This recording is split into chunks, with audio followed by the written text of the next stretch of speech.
ఇది ఒకసారి కాదు, 2 సార్లు కాదు, 4 సార్లు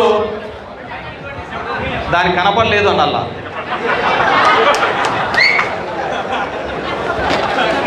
నాలుగు సార్లు చెవులో పూలు పెట్టా,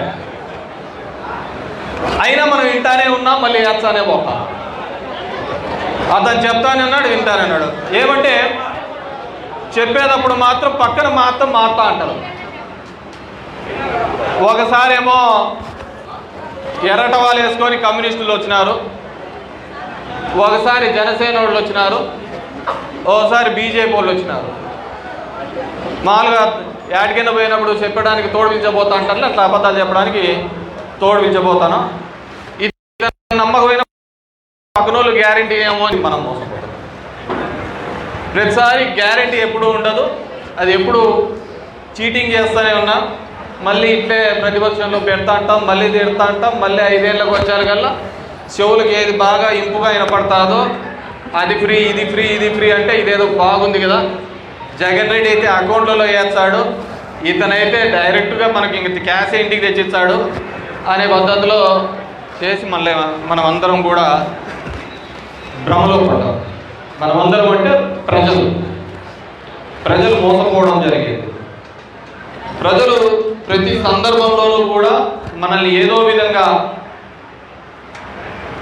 ఈ చంద్రబాబు యొక్క మాటలు విని మోసపోయి మళ్ళీ బాధపడ్డాము. ఇవన్నీ చూస్తున్న సందర్భం చాలా సందర్భాల్లో చూసినాం. కరెంటు బిల్లు ఎలక్ట్రిసిటీకి మీటర్లు బిగిస్తా అంటే పగలు కొట్టండి అని చెప్పినాడు.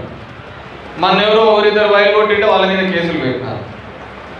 మన ఈడే పోతా అంటే పిఆర్టీ దగ్గర బ్యాంక్ ఉంది చూడే, సుదర్శన్ కాంప్లెక్స్లో ఆడవాళ్ళంతా నిల్చొని ఉండే నెలాఖరికి. ఏమమ్మా అంతా బాగున్నారు, ఏమంతా లోన్లు తీసుకోవడానికి వచ్చినానంటే అవును సార్ లోన్లు తెచ్చినాను. ఏమంటే లోన్ల కోసం వచ్చినాం సార్, మహిళా దానికైతే తక్కువ వడ్డీతో లోన్లు వచ్చాయంటే. ఏమంటే ఈ నెల కరెంటు బిల్లు వచ్చింది, కట్టాలంటే లోన్లు తీసుకుంటే తప్ప కట్టే పరిస్థితి, లోన్లు తీసుకోవాలంటే కరెంటు బిల్లులు కట్టాలంటే లోన్లు తీసుకోవాల్సిన పరిస్థితి. ఏమన్నా 15,000 కోట్లు మన్ననే వేసే మన మీద. మీరు చూడండి పోయిన 2 నెలలకు ఏ విధంగా మీకు కరెంట్ బాధుడే. ఇప్పుడేం బాధినారు, సమ్మ కొడుతున్నాడు. ఎవడు కొడుతున్నాడు, ఎట్లా కొడుతున్నాడు. మామూలుగా ఈ టార్చర్లో ఉంటారు, కొంతమంది కరెంట్ ఇస్తారు, కొంతమంది కోట్లు ఇస్తారు.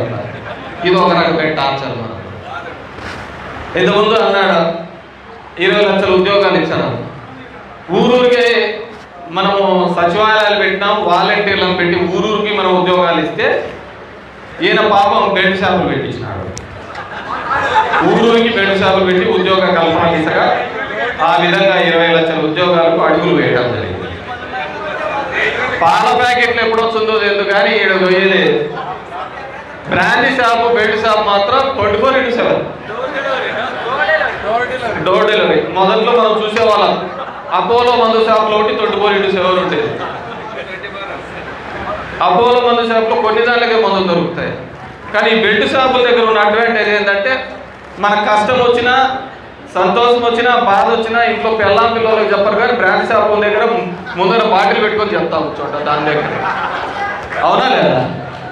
అదే మొత్తం తీర్చేదానిలాగా ఇంతకుముందు జెండు తెలిసిమాని వస్తాడు, అన్నింటికి అదే పోతాయని దీనికి అందరూ చెప్తారు. 20 లక్షల ఉద్యోగాలు. మొన్న ఏడో వీడియో చూసిన, ఇట్లా మీటింగ్ చెప్తా నా వల్లే సంపద సృష్టించాలి తమ్ముళ్ళు. చివరికి సాయంత్రం 5 అయితే పాలు పిక్కేది కూడా ఆయనే నేర్పించాడు. వీడియో కూడా వచ్చింది, పాలు పిండేది కూడా అతనే నేర్పించినాడు.